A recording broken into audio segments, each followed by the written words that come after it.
দীর্ঘদিন ধরে বাংলাদেশের প্রতিরক্ষা প্রযুক্তির নির্ভরতার উৎস ছিল চীন। কিছু অংশে ছিল তুরস্কের ভূমিকা, কিন্তু ইতিহাসের মোড় ঘুরেছে। এখন সেই মঞ্চে প্রবেশ করেছে নতুন এক চরিত্র, জাপান। সূর্যোদয়ের দেশটি শুধু প্রযুক্তিতেই নয়, এবার কৌশলেও ঢাকাকে সহযাত্রীর আসনে বসাতে চায়। জাপানের বিখ্যাত প্রযুক্তি প্রতিষ্ঠানগুলো অনেক আগে থেকেই বাংলাদেশের প্রতিরক্ষা খাতে রাডার সিস্টেম, নজরদারি ড্রোন, এনক্রিপ্টেড যোগাযোগ প্রযুক্তি এবং আধুনিক প্রশিক্ষণ কেন্দ্রের প্রস্তাব দিয়েছিল এক গোপন আলোচনায়। সেই আলোচনা এখন বাস্তবতার পথে।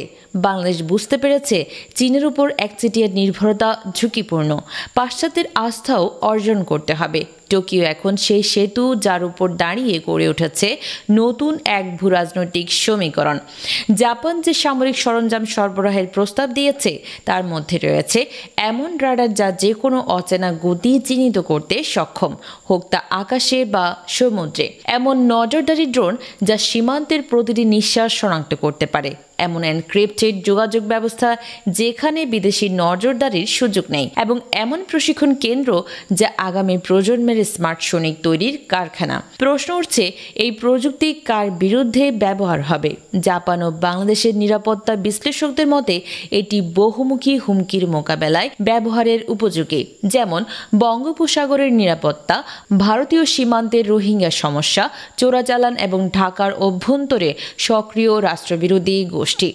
সম্প্রতি উঠে এসেছে ঢাকার অভিজাত এলাকায় কিছু তথাকথিত গবেষণা প্রতিষ্ঠান বিদেশি সংস্থা হয়ে তথ্য পাচারে জড়িত।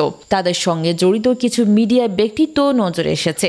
এই পরিস্থিতি গভীরভাবে ভাবিয়েছে প্রফেসর ইউনুসকে। তিনি বুঝতে পেরেছেন, আক্রমণ সবসময় সীমান্ত দিয়ে আসে না, এটি আসে তথ্যযুদ্ধ, অভ্যন্তরীণ বিভাজন এবং বৈদেশিক প্ররোচনার রূপেও। তাই টোকিও চুক্তিকে শুধু প্রযুক্তিগত নয়, বরং একটি মনস্তাত্ত্বিক প্রতিরক্ষা কৌশলের অংশ হিসেবে বিবেচনা করছেন তিনি, যেখানে সেনারা শত্রুর পাশাপাশি সংকেতও খুঁজবে।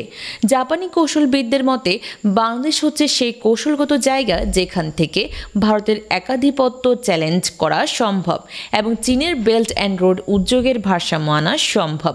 তাই টোকিও বাংলাদেশের তরুণদের জাপানি সামরিক প্রযুক্তিতে প্রশিক্ষণের সুযোগও বাড়াতে চাইছে। অর্থনৈতিক দিক থেকেও এই উদ্যোগ লাভজনক। জাপানের প্রতিরক্ষা শিল্প নিজের সীমানা ছাড়িয়ে নতুন বাজারে খুঁজছে। বাংলাদেশ সেই সম্ভাবনার একটি উর্বর ক্ষেত্র। চুক্তির মাধ্যমে ঢাকায় তৈরি হতে পারে রাডার, ড্রোন এবং প্রতিরক্ষা সংক্রান্ত বিভিন্ন যন্ত্রাংশ।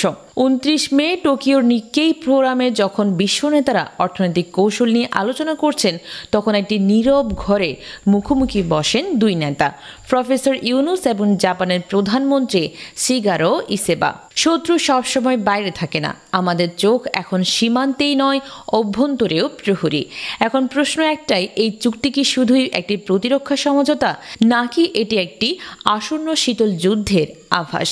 এই গল্প এখানেই শেষ নয়, কারণ সেই দিন যখন প্রথম জাপানি রাডার বা ড্রোন এসে ভিড়বে চট্টগ্রাম বন্দরে, তখন শুধু একটি বাক্স নয়, খুলে যাবে দক্ষিণ এশিয়ার নতুন সামরিক মানচিত্র।